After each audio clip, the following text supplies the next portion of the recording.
জীবনকে আমরা কতজন কতভাবেই না বিশ্লেষণ করে থাকি, কখনো কখনো জীবনের নানা পরিচয় উপস্থাপন করি। সেই উপস্থাপনায় কেউ কেউ নিজেকে ফেমাসও মনে করি।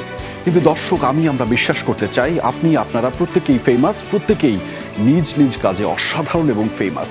বিশ্বাসটা শুধু নিজেকে করতে হবে, আর আমরা আপনার সেই বিশ্বাসের জন্য বারংবার আপনাকে প্রশ্ন করে মনে করিয়ে দিতে চাই, আর ইউ ফেমাস? দর্শক, স্বাগত জানাচ্ছি আর ইউ ফেমাস সিজন 3-তে। আপনাদের সাথে আছি আমি আহমেদ রেজা।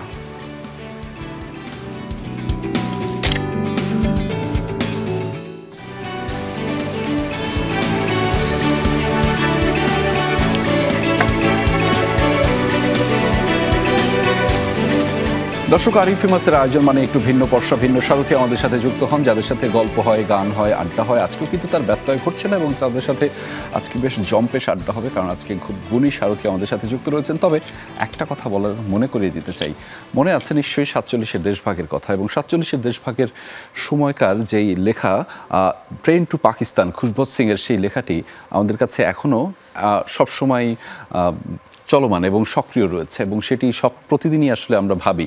অর্থাৎ সেখানকার যে যুগত সিংয়ের কথা, নুরানের কথা, সেই চরিত্রগুলো কিন্তু আমাদের এখনও মনে আছে, নানা কারণে আসলে মনে থাকে। তবে সেরকমই হয়তো 47-এর দেশভাগ কিংবা তখনকার সময়কার নানা গল্প এখনও যে আমাদের সমসাময়িক সময়ে প্রভাবিত হতে পারে, সেই গল্পগুলো সামনে নিয়ে আসা যেতে পারে, তেমনই একটা গল্পের কথা কিন্তু আজকে বলবো। তবে তার আগে আমি একটু আমাদের সাথে যুক্ত হওয়া সারথীদের সাথে আপনাদেরকে পরিচয় করিয়ে দিতে চাই। আমি আজকে খুবই হ্যাপি, খুবই এক্সাইটেড এবং ভীষণ আনন্দিত যে আমাদের সাথে একজন দুর্দান্ত মানুষ যুক্ত রয়েছেন, যার নাম অর্নিল বিরল, শিশু শিল্পী। স্বাগত আপনাকে আর ইউ ফেমাসের আয়োজনে। কেমন আছেন আপনি? ভালো আছি।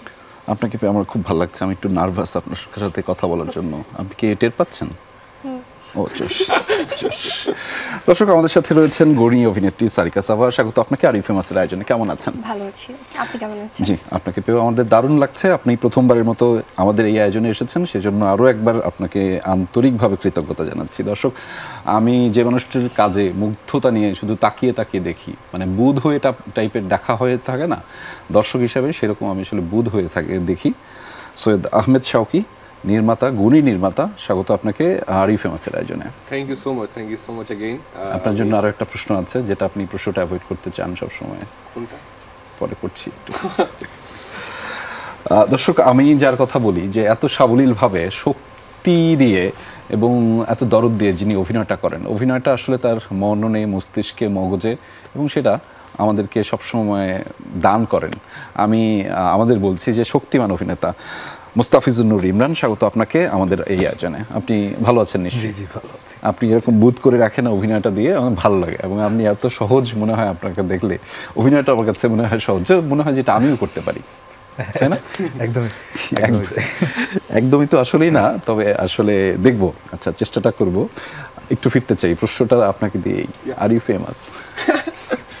প্রত্যেকবার এই প্রশ্নটা এই শোতে এসে জিজ্ঞেস করা হয়, আর এই শোতে আসলে কনফার্ম হই যে প্রবাবলি আমি ফেমাস, এই জন্য এই শোতে ডাকছেন। Okay, but nice to be here.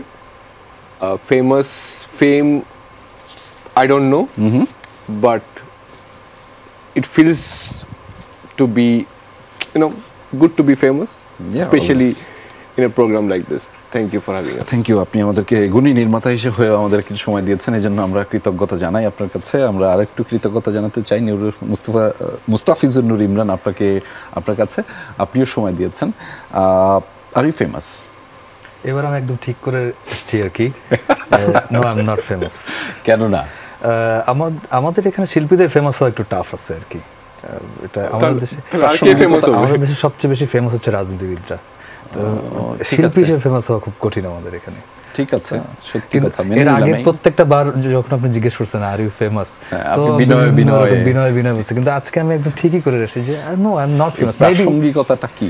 Maybe চরিত্রগুলো ফেমাস, বাট অভিনয় শিল্পী হিসেবে আই এম নট ফেমাস। সেটা আসলে ঠিক কি কারণ? রানা সাহেবের কারণে, নাকি প্রতাপশালী রানা সাহেবের কারণে, নাকি শুধুমাত্র ইমরান ভাইয়ের কারণে? না, এটা শুধুমাত্র আমার কারণে। আমি ব্যক্তিগতভাবে ফেমাস নেই আসলে। ওকে, ঠিক আছে, শুনলাম, কিন্তু মেনে নেওয়ার প্রসঙ্গটা তো আমার না, এটা বিশাল একটা অংশের। সারিকা সাফা, আর ইউ ফেমাস? উনি কনফার্ম ফেমাস।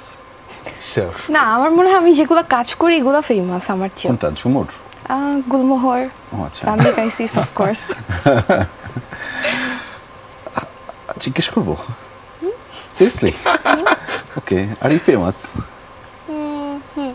কেন শুনি তো। কারণ আমি হচ্ছে সবচেয়ে বেশি প্রাউড অফ করছি যে হলো আমি সাউকি ভাইয়ার সাথে কাজ করতে পেরেছি। ওকে ওকে, জোশ।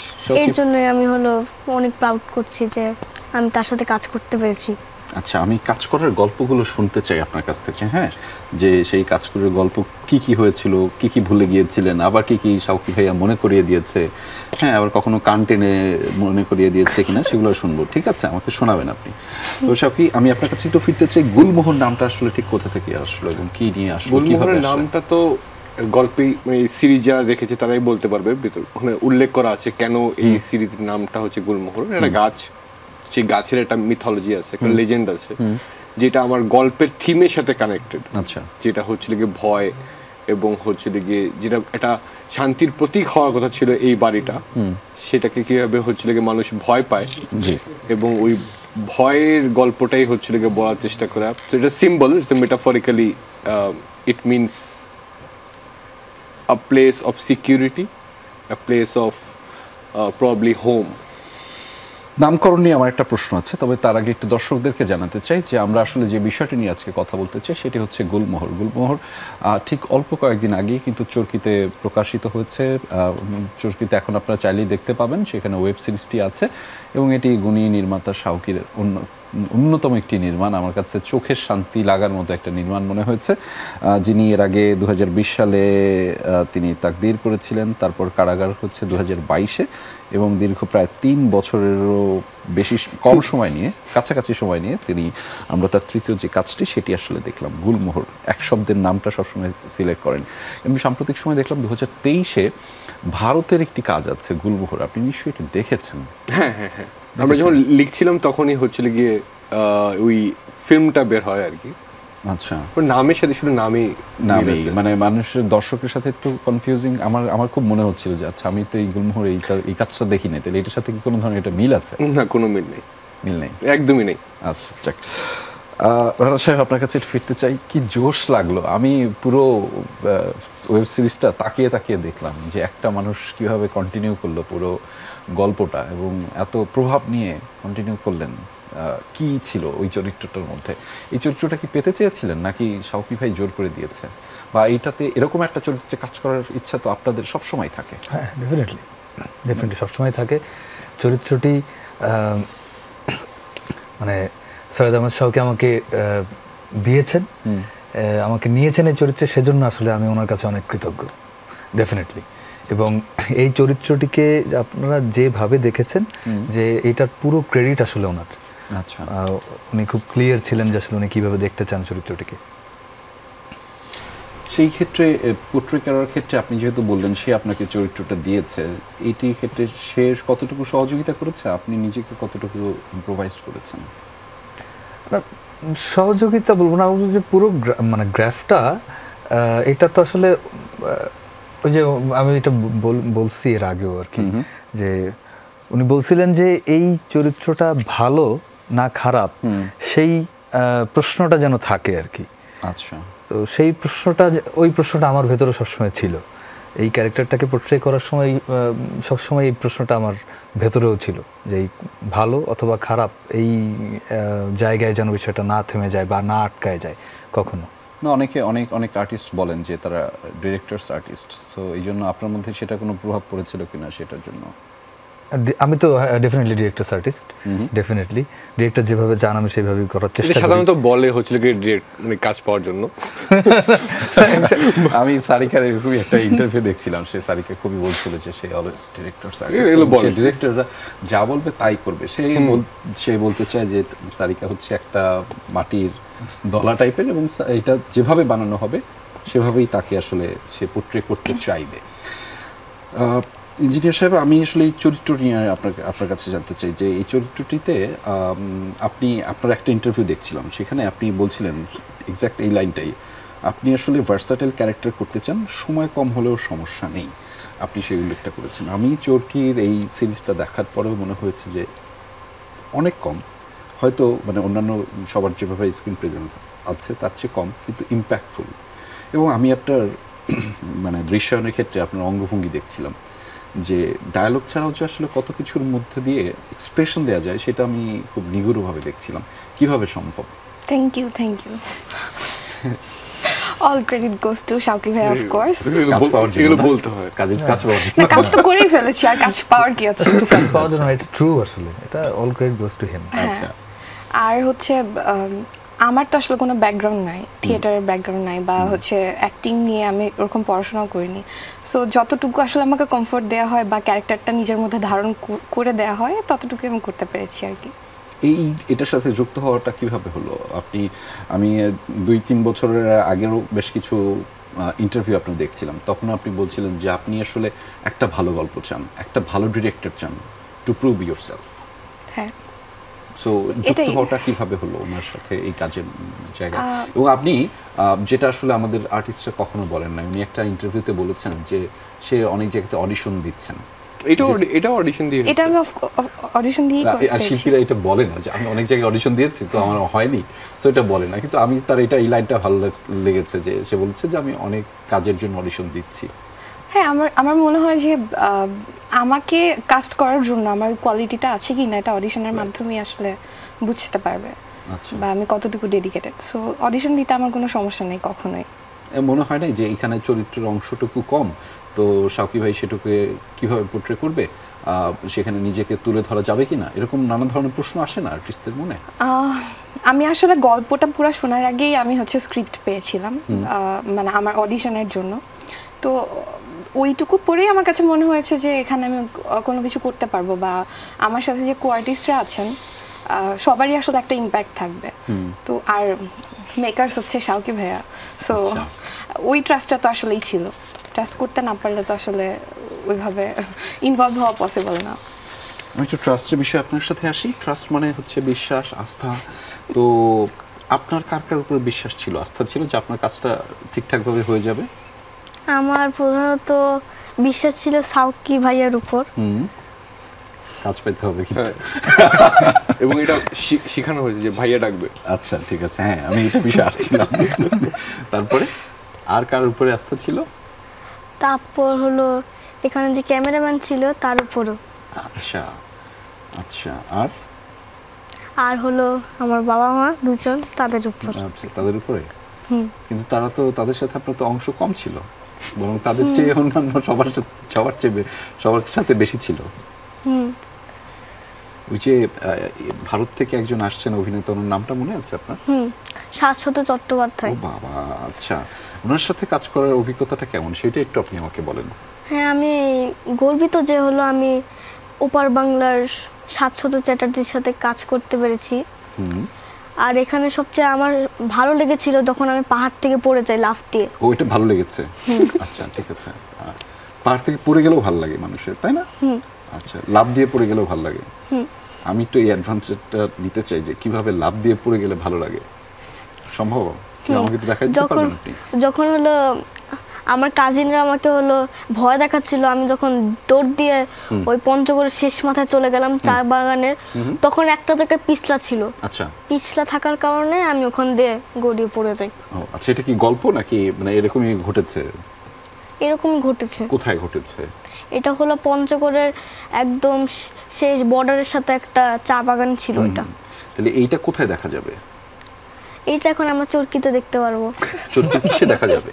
গুলমোহরের ভিতরে। গুলমোহরে দেখা যাবে, এক্স্যাক্টলি। সো এটাই আসলে জানতে চাচ্ছিলাম এতক্ষণ ধরে। এই যে ঘটনা ঘটলো যে আমাদের অর্নিল পড়ে গেল, পিছলা খেয়ে পড়ে গেল না কিভাবে পড়ে গেল, কাজিনদের পাল্লায় পড়ে কোথাও একটা চা বাগানে গেল এবং সেখানে গিয়ে যে পড়ে গিয়েছে, এটা দেখা যাবে হচ্ছে গুলমোহরে। গুলমোহরটা দেখা যাচ্ছে হচ্ছে চরকিতে, তাই না? আচ্ছা, ঠিক আছে। আমি একটু লোকেশনগুলো নিয়ে আসি, তারপরে আসবো একটু ক্যামেরার কাজ নিয়ে। শাকিব ভাই, জি, লোকেশনগুলো তো বাংলাদেশি না? বাংলাদেশ একদম। আমি তো অন্যরকম বাংলাদেশ দেখলাম, আমার তো মনে হচ্ছে যে এটা তো কই কি দেখাচ্ছেন এটা? না, এটা প্রথম থেকেই আইডিয়া ছিল যে আয়নারহাট একটা ফিকশনাল একটা শহর, যেখানে অনেকগুলো ক্যারেক্টারিস্টিক্স আমরা স্ক্রিপ্টেই ছিল আর কি।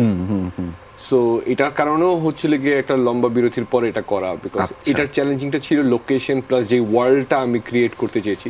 কারাগারে একটা পার্টিকুলার ওয়ার্ল্ড ছিল, কিন্তু এটা একটা জায়গার ভিতরে, ওখান থেকে আমরা পুরাই আউটডোর, এবং এটা নট নেসেসারি একটা জায়গায় সবকিছু ছিল। বাড়িটা এক জায়গায় ছিল, চা বাগানটা অন্য আরেক জেলায়, রেল লাইনটা ছিল আরেক জেলায়, এবং ওগুলো মিলেই যাতে হচ্ছিল কি ভিজুয়ালি এমন একটা ল্যান্ডস্কেপ তৈরি করতে পারে যেটা দেখে ফিলটা আমরা বাংলাদেশেই পাই, যে আমাদের মাটির গন্ধটা ওখানে আসে, কিন্তু একটা এস্থেটিক এলিমেন্ট অ্যাড হয় যেটা হয়তো আপনার ভিজুয়াল এক্সপিরিয়েন্সটা একটু বেটার করবে আর কি। তো সেখান থেকে অনেক সময় লাগছে এর উপর বাংলাদেশ ঘুরতে হয়েছে, যে ছোট ছোট জিনিসগুলো বের করতে। অলমোস্ট এই কাজটা শেষ করতে কতদিন লাগলো? এটা শুটিং চলছে প্রায় 6 মাস ধরে। 6 মাসে বিভিন্ন সময় শুটিং হয়েছে আর কি, বিভিন্ন সিজনে শুটিং হয়েছে। যেরকম থ্যাঙ্কস টু দেম, বিকজ তারা আউটডোর সব শুটিং করেছে শীতকালে, এবং সেম সোয়েটার জ্যাকেট পরে হচ্ছে ইনডোর করেছে গরমকালে। আচ্ছা, যেহেতু এটা গল্পটা একটা 7-8 দিনের গল্প, so thanks to my actors যে আমি। আপনি এত দীর্ঘ সময় কেন নেন? না, দীর্ঘ সময় এইবার একটু বেশি সময় লেগে গেছে। এটা অ্যাকচুয়ালি আমার কমপ্লিট হয়ে গেছে গত বছর। আচ্ছা, এটা রিলিজ হওয়ার কথাই ছিল গত বছরে অক্টোবর নভেম্বরের দিকে। ওকে। সো বিভিন্ন কারণে হচ্ছিল গিয়ে এটার একটা উইন্ডো দরকার ছিল চরকিরও, যেখানে হচ্ছিল গিয়ে একটা ফ্রি উইন্ডো যেখানে রিলিজটা করতে পারে। সেইভাবে করতে করতে ঈদের পর, এই 2 ঈদের মাঝখানে হচ্ছিল ঠিক করা হয় আর কি। কিন্তু আমার কাজ শেষ প্রায় গত বছর অক্টোবরই আর কি। আচ্ছা, আসলে অ্যাকচুয়ালি গ্যাপটা হচ্ছিল গিয়ে 2 বছরের। আমি একটু যে আপনার কাজের যেই চিত্রায়নটা সুন্দরভাবে নান্দনিকভাবে চোখের শান্তির মতো লাগে, ওইটা নিয়ে একটু জানবো। আর একই সাথে যে চরিত্রের যে বিশ্লেষণ, আপনি স্টোরি টেলারের মতো গল্পটা চরিত্র দিয়েও বলে দিলেন। একটা চরিত্র কিভাবে কোন দিকে যায়, কিভাবে এক্সপ্রেশন দেয়, চোখের এক্সপ্রেশন থেকে বুকের এক্সপ্রেশন অফকোর্স, এবং আপনাদের একটা মারামারির একটা দৃশ্য আছে 2 ভাইয়ের, ওইটা নিয়ে আমি আপনার সাথে একটু কথা বলতে চাই। তবে তার আগে এখন যেটা বলতে চাই সেটা একটা ছোট্ট বিরতি নিতে চাই। দর্শক, আরই ফেমাসের আয়োজনে ছোট্ট একটা বিরতি নিচ্ছি, ফিরছি একটু পরেই, আমাদের সাথেই থাকুন, কোথাও যাবেন না। দর্শক, আরও একবার স্বাগত জানাচ্ছি। আপনারা দেখছেন আরই ফেমাসের আয়োজন। একঝাঁক গুণী সারথী আমাদের সাথে যুক্ত রয়েছেন, যাদের সাথে আড্ডাটা হচ্ছিল জম্পেশ।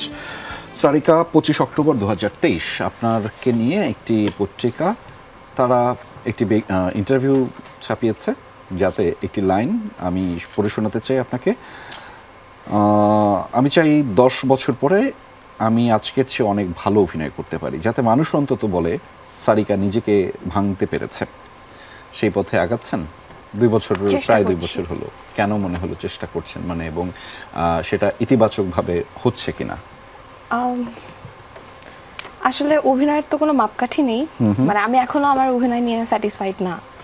তো যতদিন এটা থাকবে, আমার মনে হয় যতদিন অভিনয় করতে পারবো নিজেকে ইমপ্রুভ করার চেষ্টা করব। সো চেষ্টা যে করছি, এটাই আমার কাছে অনেক কিছু। এটা থাকুক, এই যে চেষ্টাটা এবং স্যাটিসফ্যাকশনটা যদি না আসে, তাইলে আমার মনে হয় হবে। তবে এই যে কাজগুলোতে আমার কাছে মনে হয় এটা দর্শক পয়েন্ট অফ ভিউ। আপনারা যখন অভিনয়টা করেন, হয়তো আপনাদের একটা থট থাকে আলাদা, আর একটা চেষ্টা থাকে, তবে ডেডিকেশনটা না স্ক্রিনে বোঝা যায়। মানে এটা দর্শকরা বুঝে যে আপনি আসলে কতটুকু ইচ্ছা নিয়ে, আগ্রহ নিয়ে কাজটা করেন। এটা দর্শক পয়েন্ট অফ ভিউ থেকে বললাম। আপনাদের কাজ হয়তো এক এক সময় এক একভাবে আপনারা চেষ্টাটা করেন, সেই চেষ্টাটা থাকুক। আমি একটু শৌকি আপনার কাছে ফিরতে চাই। সেটি হচ্ছে যে শাশ্বত ভাইকে, ওনাকে অ্যাড করার যে প্রয়াসটা, সেটা আসলে ঠিক কখন মাথায় আসলো এবং কেন আসলো? এইখানে তো আমাদের আরেকজন হতে পারতো না? আপনার এর আগের কারাগারে দুর্দান্তভাবে অভিনয় করেছে, আমরা চঞ্চল চৌধুরীকে দেখেছি, সেও হতে পারতো। সে না হয়ে কেন শাশ্বত? চঞ্চল ভাই না কেন? চঞ্চল ভাই না, কারণ ঠিক এই সময় হচ্ছিল কি আমাদের আর্ট অফ প্রোডাকশন হচ্ছে কালপুরুষ নামে। আচ্ছা, চঞ্চল ভাই ওখানে কাজ করছিলেন। আচ্ছা, সো ওনার ডেট ছিল না, এবং ডেট আমার কাছেই ছিল আর কি, অন্য একটা প্রোডাকশনে। বাট এই গল্পের জন্য আমার ওপারের একজন অভিনেতা প্রয়োজন ছিল। আচ্ছা, এই গল্পের জন্য আমি এই পয়েন্টটাতেই আসছিলাম, আসলে গল্পের জন্য। এবং ওইখানে আপনি আসলে অনেক টোন ব্যবহার করেছেন ওই চরিত্রটার মধ্য দিয়ে। আমি আসলে ওটাই জানতে চেয়েছিলাম, সেইখানেই কি উনি আলাদা একটা বিশেষায়িত হয়েছেন? বিশেষভাবে বলবো না, বাট এটা একদমই ন্যাচারালি, যে যেভাবে স্ক্রিপ্ট লেখা ছিল, যে আমার স্ক্রিপ্টের প্রয়োজন ছিল যে ওপার বাংলার হচ্ছে গিয়ে কেউ একজন এক্সপিরিয়েন্সড স্পেশালি অ্যাক্টর আমার প্রয়োজন ছিল। এতে অনেকগুলো অপশন ছিল আমাদের, কিন্তু আমাদের হচ্ছে গিয়ে আমি পার্সোনালি ওনার সাথে কাজ করতে চেয়েছি এই একটা কারণে প্লাস ওনারাও সবাই আমি বলবো যে ওনাকে পারফর্ম করতে দেখার আনন্দটা আমরা মিস করতে চাইনি। আচ্ছা, মানে অ্যাজ এন আমরা কিন্তু ওখানে on the set as an audience we saw him perform and brilliantly, যে হচ্ছে কি একটা খুব ইন্টারেস্টিং জিনিস। ডিফারেন্সটা কি ছিল? ধরেন আমাদের আমি ওনাকে অবশ্যই সম্মানটা করছি, আমার প্রতি ওনার প্রতি আমার শ্রদ্ধাটাও আছে, মানে সেটা না, আমি বলছি যে হয় না যে আমরা মনে করি যে আমাদের এই অভিনেতাদের মধ্যেও ব্যাপারগুলো থাকা উচিত। উনি অনেক গুণী একজন অভিনেতা, অনেক পেশাগতভাবেও উনি পেশাদারিত্বের সাথে কাজগুলো করেন, মানে সেরকম কোনো একটা ভিন্ন মাত্রা দেখতে পেয়েছেন? না, একদমই না। যেটা আমাদের আমার মনে হয় এই পারফর্মিং আর্ট যেটা অ্যাক্টর স্পেশালি, সেখানে হচ্ছে কি আপনি পৃথিবীর যে কোনো জায়গা থেকে হচ্ছে অ্যাক্টরস আনেন, একটা বেসিক জিনিস সবারই এক থাকে। ওকে, ফান্ডামেন্টালি অ্যাক্টরস যারা হচ্ছে গিয়ে পারফর্ম করে সেখানে আপনি অনেক মিল পাবেন, বিকজ একটা অ্যাক্টর কি করে বিভিন্ন ইমোশন নিয়ে খেলে আর কি অডিয়েন্সের সাথে। সো বেসিক ইমোশনসগুলো তো সেম। হয়তো ক্যামেরার পিছনের প্রফেশনালিজম অথবা আমাদের কাজ করা, যে একটা ডিরেক্টর এক এক দেশের এক এক রকম কাজ করতে পারে, একটা কারণ ওইটা একটা পার্টিকুলার একটা স্টাইল আছে তার, অথবা হচ্ছে একটা গ্রামার আছে, অথবা ওই পার্টিকুলার দেশের হচ্ছে একটা পার্টিকুলার ট্রেডিশন আছে, এইভাবেই ফিল্মিং হয়, সেটা হইতে পারে। কিন্তু মোরলেস অ্যাক্টার্স আমার কাছে মনে হয় আপনি পৃথিবীর যে কোনো জায়গা থেকে নেন, বেসিকটা সবারই সেম। বেসিকটা আসলে প্রমাণ করার জন্য হয় ওই যে আপনি যেটা বললেন, খেলাটা দেখতে হয়, নিজস্ব ইম্প্রোভাইজেশন দরকার হয় এবং সেই ডেডিকেশনটাও থাকতে হয়। যেটা লেখা আছে সেটাকে কিভাবে হচ্ছে গিয়ে জীবন দেওয়া যায়, এটাই একটা অ্যাক্টরের কাজ। আমার হাতে একটা লেখা আছে, আমি এটা আপনাকে শোনাতে চাই ইমরান ভাই, এবং সেটি হচ্ছে যে আমি পত্রিকা থেকে কোট করে নিয়েছি, এবং যেটি শওকী ভাই বললেন যে খেলাটা এবং নিজস্ব যে ইম্প্রোভাইজেশনের ব্যাপারটা সেটির সাথে যুক্ত। আপনি একটা ইন্টারভিউতে বলেছেন, আমি কাঁদতে পারতাম না, অর্ষা আমাকে কান্না করা শিখিয়েছে, তার থেকে টিপস নিয়ে কান্নার চেষ্টা করি। অর্ষার মধ্যে একটা দারুণ ব্যাপার আছে, সে দ্রুত ক্যারেক্টারে ঢুকে যেতে পারে, আবার সেই ক্যারেক্টার ছেড়েও দিতে পারে। এটা আমার ক্ষেত্রে হয় না, আমিও নিজে নিজে বলি এটা কেন পারি না। আমি অর্ষার কাছ থেকে এটাও শেখার চেষ্টা করছি। আপনি আপনার চরিত্রে, আমরা রানা সাহেবের চরিত্র নিয়ে কথা বলছি, গুলমোহরের, যেই মানে ইম্প্রোভাইজেশন দেখলাম, আমি তো আপনার কাজ দেখে বোধ হই, মুগ্ধতা নিয়ে দেখি, সেটি নানা কারণে। আমি আপনার ডেলিভারি নিয়ে আমার খুব ভালো লাগে যে এত সাবলীলভাবে এই মানুষটা কেমনে ডেলিভারি দেয়। এইখানে না আমি আপনাকে ভিন্ন চরিত্রে দেখেছি, মানে কি নিয়েছেন, মানে এইখানে যে এই যে আমি এই লাইনটা পড়লাম, এটা হচ্ছে গিয়ে আপনি ইনপুটটা নেন বিভিন্ন জনের কাছ থেকে, সেটা হোক অর্ষা হোক, সেটা বর্ষা হোক, কেউ একজন হোক, আপনি ইনপুটটা নেন। এটা অভিনেতার জন্য এটা অনেক, মানে কি করেন আসলে? এটা একটা মানে সেলফ মেজারমেন্ট প্রসেস আসলে এক ধরনের। এটা ট্রু যে অর্ষার কাছ থেকে এটা আমি শেখার চেষ্টা করতেছি অনেক দিন হলো আর কি, দীর্ঘদিন ধরে আমি চেষ্টা করছি। উনি এত দ্রুত ক্যারেক্টারে ঢুকে যান, এত দ্রুত ক্যারেক্টারটাকে ছেড়ে দিতে পারেন, এত দ্রুত। সুষমাদের ক্ষেত্রে এটা আমি দেখলাম যে অনেক দ্রুত উনি কেঁদে ফেলতে পারেন। হ্যাঁ, তো এটা আমার জন্য খুব টাফ লাগতেছিল আর কি। আচ্ছা, বাট গুলমোহরের ক্ষেত্রে যখন ডিরেক্টর বলে দিলেন যে আপনি রিল্যাক্স থাকেন, আপনার খুব কিচ্ছু করতে হবে না, আপনি রিল্যাক্স থাকেন, হয়তোবা এই রিল্যাক্স থাকার কারণেই হয়তোবা এইবার আমি ওইটা না এক্সপেরিমেন্টটা করে দেখার সুযোগ, হ্যাঁ অনেকখানি সুযোগ আমি পাইছি এখানে আসলে, যে রিল্যাক্স থেকেই এই যে ক্যারেক্টারে যখন আসলে আসবো তখনই আসা এবং তারপরে ধাপ করে আবার সরে যাওয়া, আবার আসা, এইটাকে কিভাবে প্র্যাকটিস করা যায় এটার চেষ্টাটা আমি হয়তো এবার চেষ্টা করেছি। সেই চেষ্টাটা কি আসলে ওই যে আমরা ট্রেনের একটা বগির মধ্যে, পরিত্যক্ত একটা বগির মধ্যে যে আপনাদের সিনটা দেখেছি, দুই ভাই একটা বিষয়ে মারামারি করছে, আমি পুরোটা হয়তো বলছি না, সেটার মধ্যেও আপনার যে এই যে কি বলে ট্রানজিশনটা বলে যে চরিত্রের, এবং আপনি একটা সময় ক্রোধ, সেখান থেকে কান্না, মানে এটার কি এটার ইম্প্যাক্ট ওইখানে? এখানে একটা সিম্পল জিনিস যেটা হচ্ছে লেখার টাইমেই হচ্ছে এই ক্যারেক্টারটা স্পেসিফিক্যালি আমরা চেষ্টা করেছি আর কি, এবং ডাইরেক্টলি না হয়ে ইনডাইরেক্টলি আমার একটা ব্রিফ ছিল আর কি। যদিও উনি বলছে বেশি এক্সপেরিমেন্ট না করে হচ্ছে গিয়ে অন দ্য মোমেন্ট এই জিনিসটা পারফর্ম করার, বাট এখানে অন্য একটা এক্সপেরিমেন্ট আছে, আমি যদি সিম্পলি ভাবে বলি। উনি একজন একটা ক্যারেক্টার প্লে করছে যে একটা পলিটিশিয়ান। এখন আমি যদি কোনো গল্প না দিয়ে তাকে বলি আপনি একটা পলিটিশিয়ান প্লে করছেন যে খারাপ, প্রথম পলিটিশিয়ান মাথায় আসলেও খারাপ মনে হইতে পারে, বাট হচ্ছে গিয়ে সে হয়তো জিজ্ঞেস করবে না ভালো না খারাপ, বাট পলিটিশিয়ান মানে একটা পার্টিকুলার অটোমেটিক আপনার ভিতরে হচ্ছে গিয়ে অ্যাক্টর হিসাবে আপনি জানেন কি কি করতে হয়। রাইট। এখানে যেটা চেষ্টা করেছি যে আপনি একজন পলিটিশিয়ান, আপনার রোলটা হচ্ছে একটা হিউম্যানের, you play a human being, okay, just for the camera with for the audience. আপনি ধরে রাখেন, আপনি ফিল করেন আপনি পলিটিশিয়ান, কিন্তু আপনি যে লাইন্সগুলো আছে, যে একটি পারফরমেন্স যখন করতেছেন, play the role of a human being, তখন কি দাঁড়ায়, তখনই হচ্ছে গিয়ে অ্যাজ অ্যান অডিয়েন্স আপনিও কনফিউজ হয়ে যান এই লোকটা কি ভালো নাকি খারাপ। কারণ আপনি তো মানে দেখে আসছেন যে হয়তো এই লোকটা এইটাই করবে, রাইট। কিন্তু আমি গুলমোহরে স্পেসিফিক্যালি কোনো ক্যারেক্টারকে আমি চাইলেই হচ্ছিল গিয়ে, ওনার বাচ্চা হারিয়ে গেছে, সে চিলে চিলে কাঁদতে পারতো, ওনার বাচ্চাও হারিয়ে গেছে, উনিও হচ্ছিল গিয়ে অনেক ইমোশনালি আউটবার্স্ট করতে পারতো, উনি যদি একটা ব্যাড পলিটিশিয়ান হয়ে থাকে অনেক জিনিস আছে করা যায়। কিন্তু আমি কোনো সময় ওই জিনিসটা হাইলাইট করতে চাই নাই যে এই পার্টিকুলার মানুষটা গুড নাকি ব্যাড, আচ্ছা এটা অডিয়েন্স জাজ করুক। তাহলে না হলে হচ্ছে কি এই বাসার ভিতরে যে সিবলিংস আছে ওরা কারো সাপোর্টে চলে যাবে যে আমি এই পক্ষ ওই পক্ষ না, okay, because nobody is actually right. আমি সরিকে একটু আপনার কাছে ফিরতে চাই, সব বিশেষ করে ঘোড়ার সাথে একটা সিনে আপনাদের একটু দেখেছিলাম, ওই লোকেশনটা কোথায় পাই তো এটা একটু বলেন। এটা মানিকগঞ্জ। মানিকগঞ্জে, মানে মনে হচ্ছে যে কোথায় কোথায় নিয়ে যান, বিদেশটা ঈদে মনে হয় দেশে দেখছি, ওই অভিজ্ঞতাটা একটু বলবেন। ওটা খুবই এক নম্বর তো আমি সিনটা নিয়েও অনেক বেশি টেন্স ছিলাম, তার উপরে হচ্ছে সিন ডায়লগ শেষ হওয়ার সাথে সাথে আমি যখন কান্না করব তখন আর কি সম্রাট ঘুরবে। এটা আসলে গুলমোহর দেখলে আরো বেশি ক্লিয়ার হবে সবার কাছে।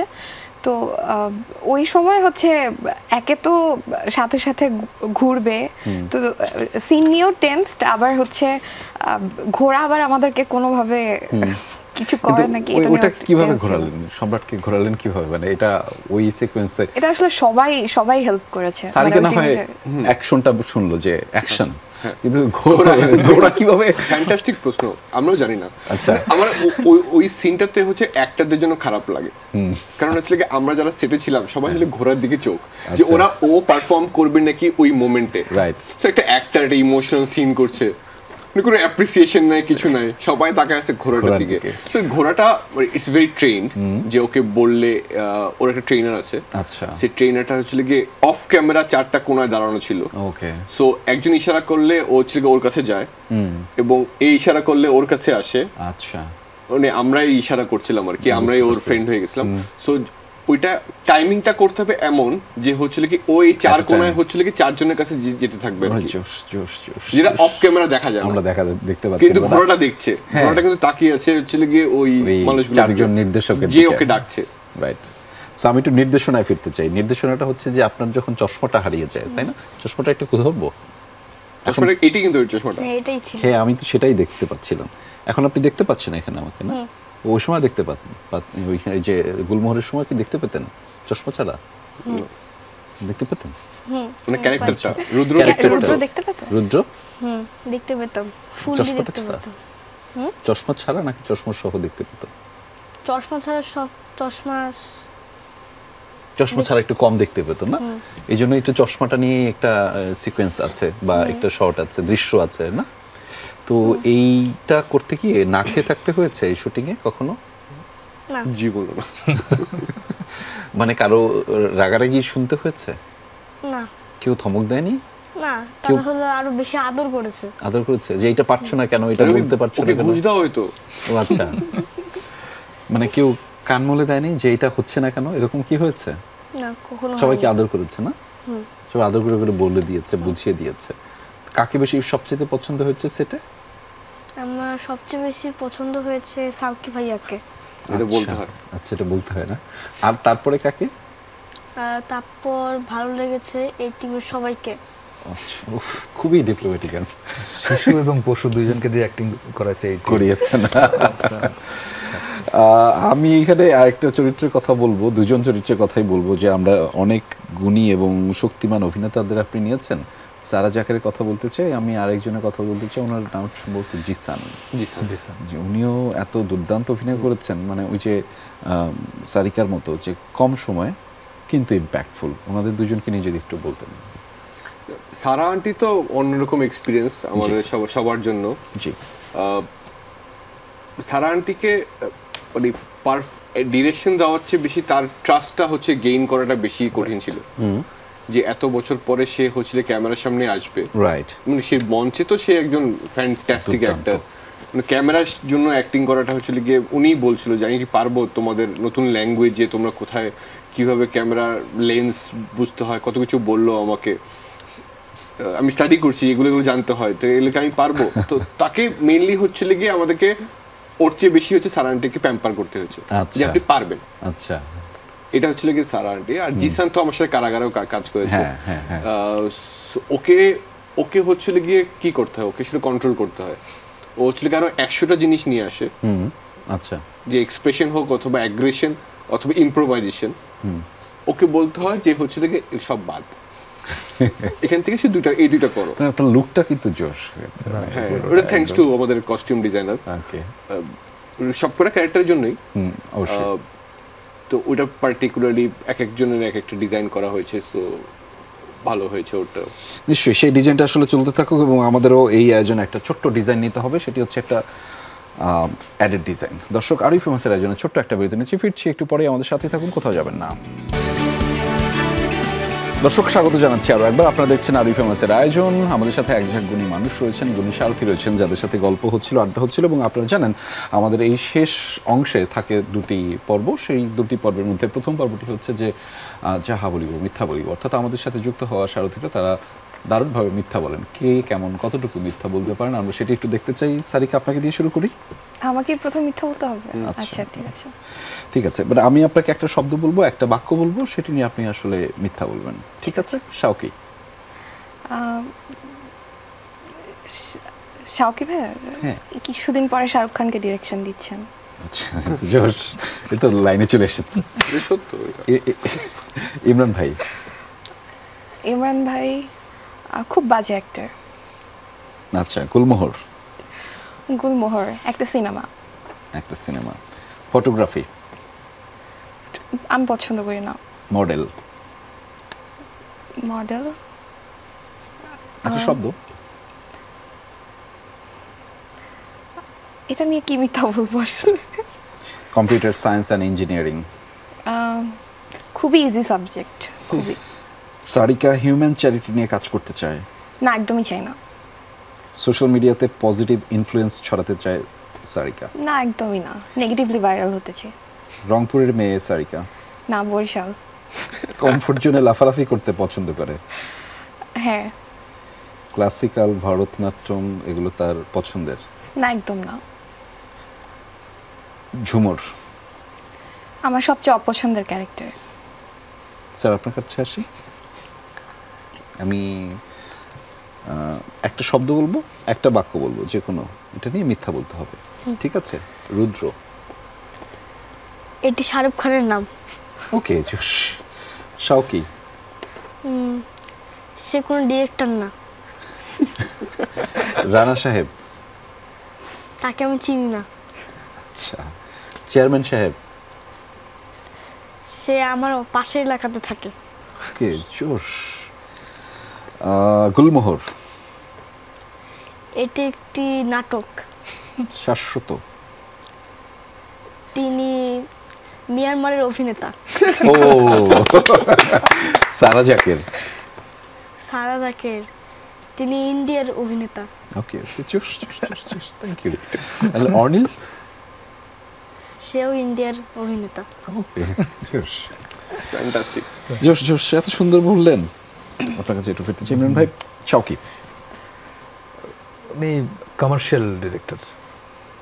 আচ্ছা, তাকদীর।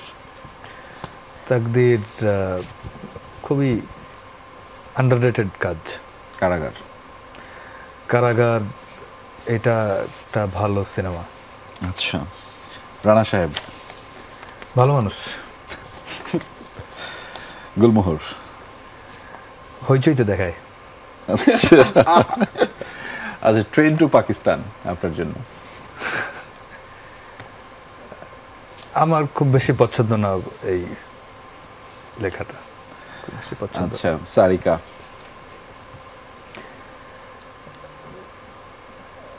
Average actor. আচ্ছা, সুষমা দি? খুব ভালো মানুষ না। জিসান ভাই? আমার খুবই অপছন্দের ছোট ভাই। ইন্তেখাব দিনার? খুবই অপছন্দের বড় ভাই। আচ্ছা, ঠিক আছে, থ্যাংক ইউ। শাকিব ভাই, আপনার কাছে ফিরছি। তাকদীর? এটা আমার দ্বিতীয় ওয়েব সিরিজ। কারাগার? কারাগার আমার বানানো সবচেয়ে ইজিয়েস্ট ওয়েব সিরিজ। গুলমোহর? আমার সবচেয়ে কুইকেস্ট ওয়েব সিরিজ যেটা আমি বানিয়েছি। আচ্ছা, ইমরান ভাই? ইমরান ভাই এই গুলমোহরে সবচেয়ে ছোট ভাইয়ের অভিনয় করেছেন। সা রে গা মা পা ধা নি সা। এটা একটা কি, মানে এটা কি বলবো, এটা নিয়ে মিথ্যা বলা যাবে না। সম্পত্তি ও ক্ষমতার ভাগবাটোয়ারা? এটা আমাদের কারোরই নাই, কোনো বাসায় এটা দেখা যায় না। আচ্ছা, এই ঝামেলা। ঘরহীন উদ্বাস্তু মানুষ? এটা আমি আমার 3টা সিরিজে কোনো সময় রাখার চেষ্টা করিনি। মুক্তিপণের চিঠি? এটা তো একটা লাভ লেটারের মতো। পাখি? এটা বন্দি। সারিকা? সারিকা খুবই ভালো সিঙ্গার। আচ্ছা, ইন্তেখাব দিনার? এটা ধান্দাবাজ লোক। মুস্তাফিজুর নূর ইমরান? খুবই ন্যাচারাল অ্যাক্টর। আমি আপনি একটু শুরুটা করেছি। আমি না প্রথমে মানে আপনি যে শোক সংবাদ দিয়ে শুরু করছিলেন, যেটা টিজারে দেখাচ্ছিল, ওটা নিয়েও আমি প্রথমেই দেখলাম একটা সিরিজ শুরু হলো শোক সংবাদ মনের মধ্যে না একটা, এবং আমি এটা দেখা শুরু করেছিলাম রাতের বেলা।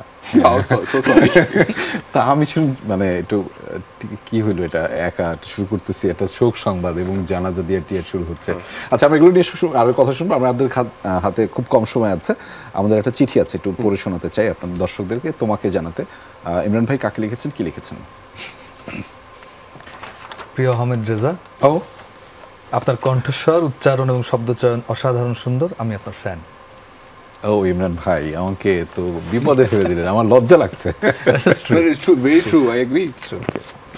আমি চিঠি লিখেছি আপনার দর্শক জন্য। প্রিয় দর্শক, চরকি সাবস্ক্রাইব করে গুলমোহর দেখুন এবং আমাদেরকেও ফেমাস বানিয়ে দিন। ওকে, আপনারা অনেক ফেমাস। সারিকা? আমি লিখেছি মানুষ জাতির উদ্দেশ্যে।